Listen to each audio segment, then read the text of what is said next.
You learn all this stuff on day one, you go home, you have to apply it. Give me like 5 tips and tricks for being a caregiver for someone with such severe open wounds as Natalie had.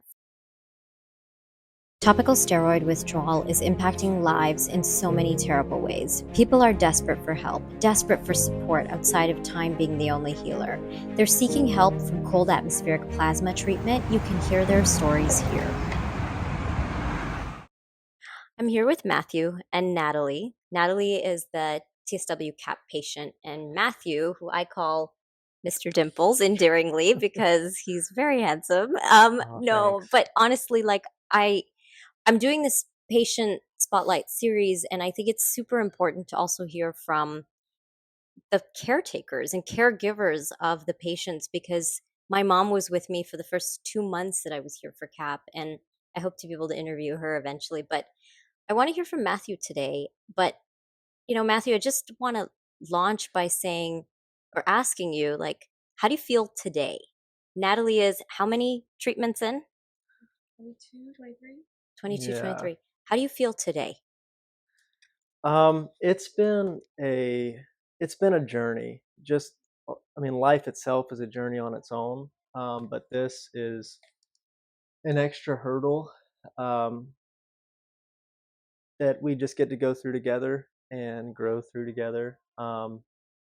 But given Cap and her progress and seeing her, I always call her like a ray of sunshine, and She is. it's like TSW has caused that to dim um, when it started in December, and just seeing her come back to life slowly and become herself again.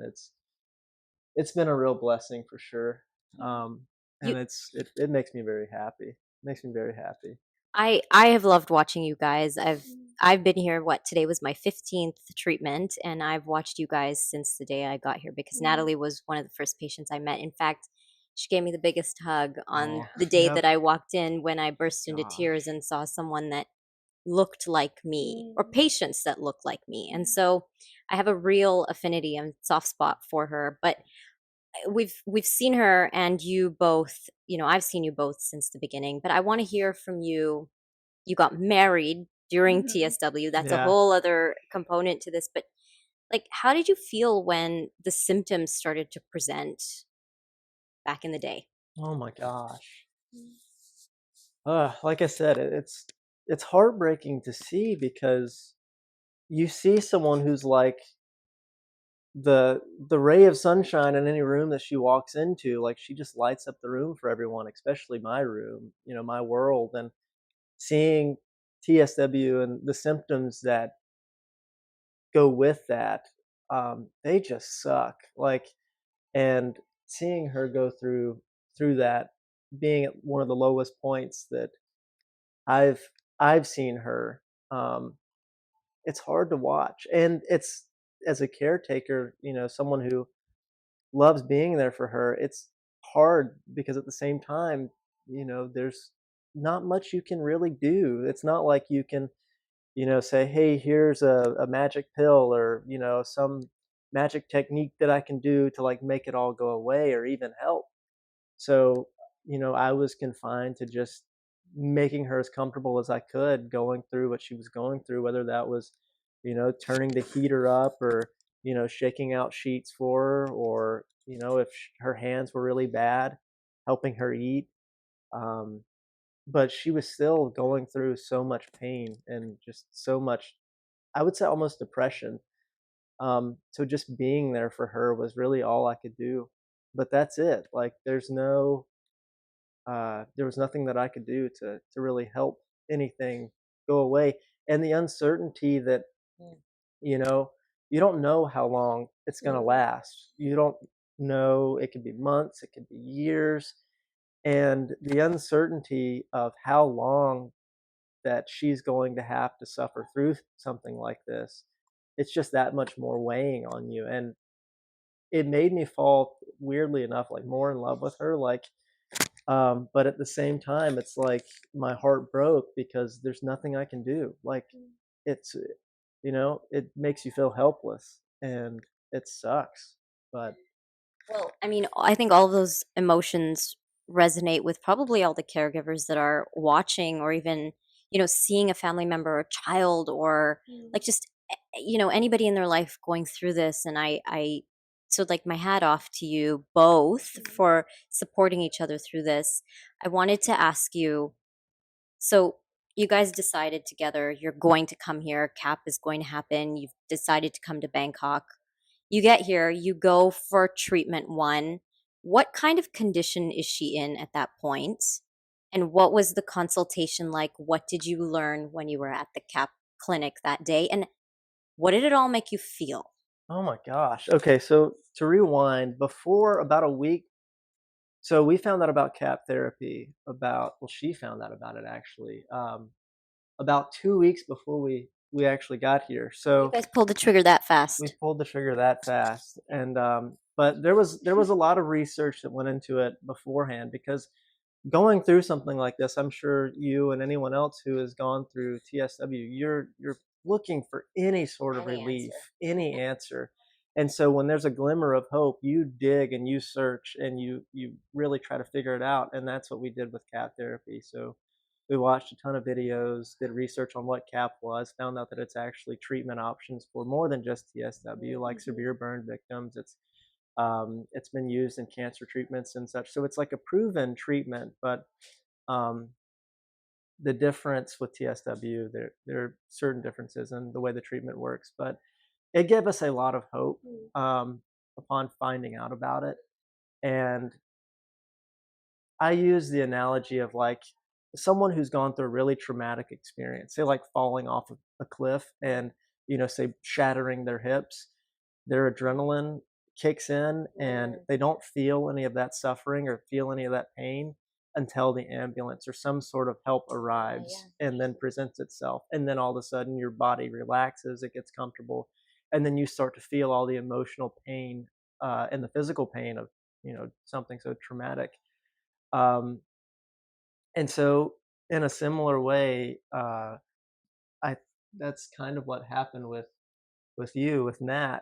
Um, I feel like her body, she like accepted. I don't want to speak for her, but Mm. like accepted the fact like that, this could be something that's ongoing. Mm. And when we found out about CAP about a week beforehand, it was such a long week, and it's like her body relaxed and got comfortable and was kind of starting to accept the fact that hope was right around the corner. And it just became like the worst week of waiting. It was emotional. It was, I'm sure the physical pain was greater than it had been. And so it was a hard week, a really, really hard week just getting, getting to Thailand because of the hope that was around the corner. But getting here, well, that and the flight, and we left in April. So the weather's just starting to change, the season's Mm. starting to change, and any type of outside change with weather, with temperature, with it. She feels at times a million. So You're uh, talking at home, more at home. Yeah, yeah. yeah, And yeah, you yeah. remind everybody where you're from? So we're from Georgia, from the southern United States. So yeah, it's If you couldn't hear it in the voice. yeah, it's Article, Georgia. yep, yep. So But it's yeah, so weather's changing at home. weather's changing at home, but she stayed inside for 4 months before we had got here. So, leaving her room where the temperature was different from the rest of the house was hard. So going outside, getting on a plane, Mm. going through an airport, all of that was miserable because we had a 30-hour flight to get here. So it was brutal. But we landed, and Jay was able to get us in treatment the same day, and consultation was, I think, like 4 hours. Oh my gosh. It was such a Same long day. consultation. So Okay, so it I'm must going have. to just jump in because normally patients have to wait 2 days to make sure there's no irritant exposure in their surroundings. Like I definitely had to wait. But I mean, I guess I'm understanding that Nat's case was just that It was It intense. was it was bad. intense. Yeah, And I mean, I think the images severe. kind of speak for themselves and they'll be shown.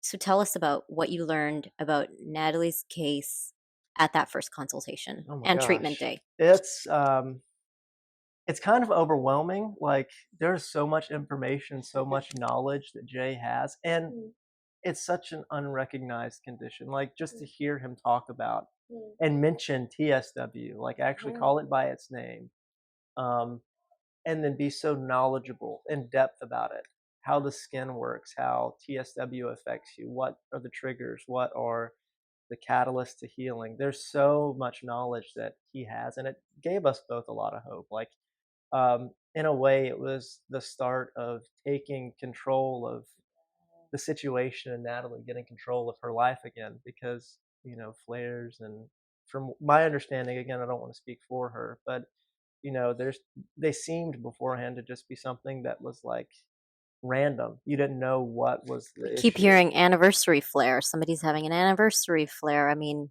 it doesn't work like that. We've learned, mhm. Yeah, is what you're saying. yeah, exactly. Yeah. So learning what the triggers were, and just having all the information um, being presented to us was very, very nice. It was gave us a lot of hope, and a lot of trust in us making, or a lot of reassurance rather, that we made the right decision. Um, and so far, I mean, from before to now, I mean, my gosh, it's obviously proven itself. Mm, And other days, days are different. Some days are harder than others, but you know, it's been it's been an upward uh, journey of progress. So I got to ask you, you learn all this stuff on day one, you go home, you have to apply it. Give me like 5 tips and tricks for being a caregiver for someone with such severe open wounds as Natalie had. 5 tips and tricks. Oh gosh, be gracious. Be very understanding and empathetic to the fact that they need so much patience and grace, and just a lot of understanding. Sometimes advice isn't always wanted. Um, I I get in trouble sometimes with giving advice when it's not needed or it's not wanted, and that's just for me wanting to help, but that's not always wanted, and it doesn't always help the situation. So what I've found is to ask, if advice is wanted, or if my presence is just needed. And that's gone a long way, just because it's not just a physical battle, it's an emotional battle, it's an emotional journey, Mental. mental, very mental. So being considerate of that. Showering as soon as I get back in the room, because leaving, we have a very clean space, very irritant free. So whenever we clean, we just use water, hot. It's sanitary. It's steamed, or not steamed water, Like boiled boiled water. water. Yeah, Yeah. yeah. So whenever I leave to go get food or whatever, and I come back in, I have a lot of potential irritants on my clothes or on my skin. So making sure I shower right away, um, uh, being sensitive to um, her physical space, making sure she's comfortable with being touched or what have you. Um, So, Matthew, how are you yeah. filling your cup as you're going through this? Because I know you and I have had some sidebars talking about faith and talking about spirituality and Hmm. how that really is the fundamental for us, and it doesn't need to be for everybody else, but that is what sort of keeps our sort of flow going and our Yeah. ability to keep strength as we've navigated this. But how do you fill your cup? Yeah. I mean, I think I've got a couple different cups per se. Like there's a love tank. There's just a mental and uh, a mental capacity tank, that I think has to be full, um, and just having open communication with how each other are feeling. Um, some days I may be tired, or some days I may mentally tired, or some days I may be, feeling down in the dumps or whatever, just for whatever reason. It doesn't even necessarily have to be for caretaking, but being able to just express that without advice, just let my Yeah. heart air out, Mm, and then knowing that she's got the freedom and safe space to do so with me, mm, it really just gets rid of all any anxiety or any built up, pressure that I may be hanging on to try and be strong for the both of us, because there's only so much that each of us as humans can take. Mm. So knowing that we can be that safe space for one another has been very helpful. And two, gosh, I wouldn't say it's very exhausting to be a help, because it's Mhm. not. Like I am genuinely joyful at getting to help and knowing that my help actually makes an impact and makes Mhm. her feel comfortable and betters her um, experience as she's going through all of this. But I would say on the days that maybe I feel like I'm not contributing or I'm not doing enough, or maybe my care isn't working, just again, remembering that it's not anything that I'm doing wrong. It's that the circumstances that we're both going through are hard, but getting to go through it together is awesome. And um, reminding myself of that and having her remind me of that. Again, going back to that open communication and just being able to be vulnerable and honest with each other has helped a lot. And then, of course, faith. Um, Faith has been um, very instrumental in both of our healing, I would think. Mm. Just, or her healing and my ability to be there for her. And support. Yeah. Mm. Yeah, her support. Yeah. So, Matthew, closing remarks. Any Mhm. final thoughts? Maybe even as it relates to how CAP has sort of been in your journey, like integral, not integral, that sort of thing. How do you want to close? Gosh.